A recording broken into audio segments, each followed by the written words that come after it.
Praise the lord. నీకోసం వేసే మాట అని దేవుని వాగ్దానాన్ని వింటున్న ప్రియ దేవుని బిడ్డలందరికీ హృదయపూర్వకమైన వందనాలు తెలియజేస్తున్నాను. దేవుడు మిమ్మల్ని మీ కుటుంబాన్ని ఆశీర్వదించును గాక.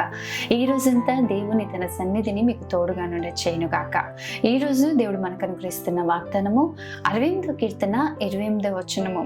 నీ దేవుడు నీకు బలము కలుగా నియమించి ఉన్నాడు. ఆమేన్. ఒకసారి బిగ్గరగా ఆమేన్ అని చెప్పండి ప్రియ దేవుని బిడ్డ. ఈరోజు బలహీనులుగా ఉన్నారేమో, మీ ఎదుటున్న సమస్యల్ని, మీ ఎదుటిన్న పోరాటాల్ని, మీరు ఎదుర్కొన్న నిందల్ని, అవమానాల్ని మీరు జయించలేని పరిస్థితుల్లో బలహీనులుగా ఉన్నారేమో.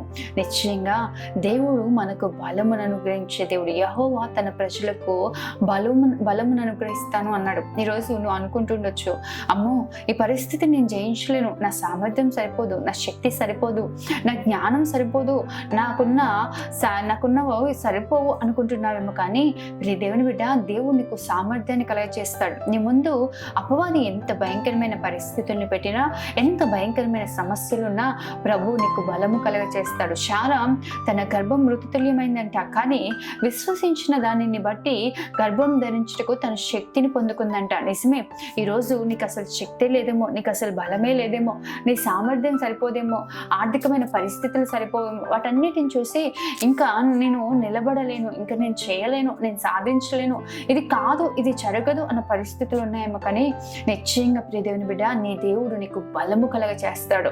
గొలియాతు ఎదుట దావీదు నిలబడడానికి కారణం ఏంటో తెలుసా? దావీదు తన శక్తి కాదు, దావీదు యొక్క నేర్పరితత్వం కాదు, కేవలము దేవుణ్ణి బట్టి బలం తెచ్చుకొని నిలబడ్డాడు.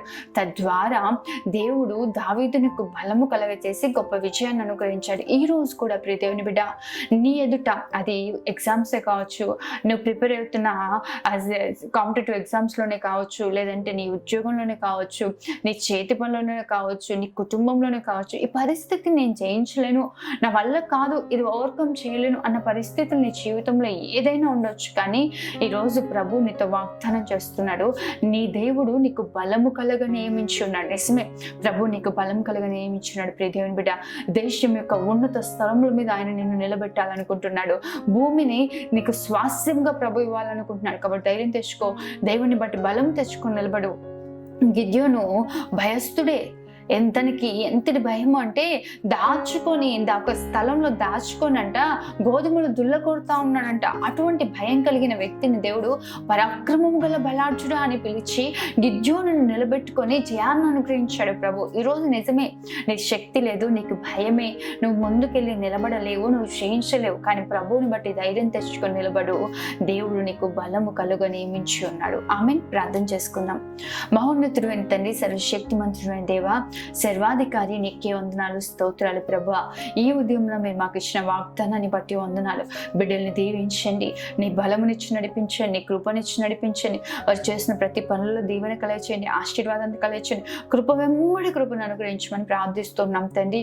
ప్రభా, నీ బిడ్డలకు బలము కలగ నియమించమని అడుగుతున్నాం ప్రభా. ఏ విషయంలో వాళ్ళు బలహీనులుగా ఉన్నారో, శక్తిహీనులుగా ఉన్నారో, వారు జయించలేమని ఏ పరిస్థితిని అనుకుంటున్నారో, ఒకవేళ వ్యసనాల్లో చిక్కబడి ఈ పరిస్థితిని నేను జయించలేను, ఈ పాపపు ఊబిలోంచి నేను రాలేను అనుకుంటున్నారేమో, అపవాది వారి ఎదుట ఉన్న సమస్యలు వారు జయించలేము అనుకుంటున్నారేమో, వారి ఎదుట ఉన్న పోరాటాలు, శోధనలు వారు జయించలేము అనుకుంటున్నారేమో. కానీ ఈరోజు ప్రభా, నీ బిడ్డలకు నీ బలాన్ని అనుగ్రహించి, నీ కృపను అనుగ్రహించి నడిపించండి, బలమైన కార్యాలు జరిగించమని యేసు నామములో అడుగుతూ ఉన్నాను తండ్రి. ఆమేన్.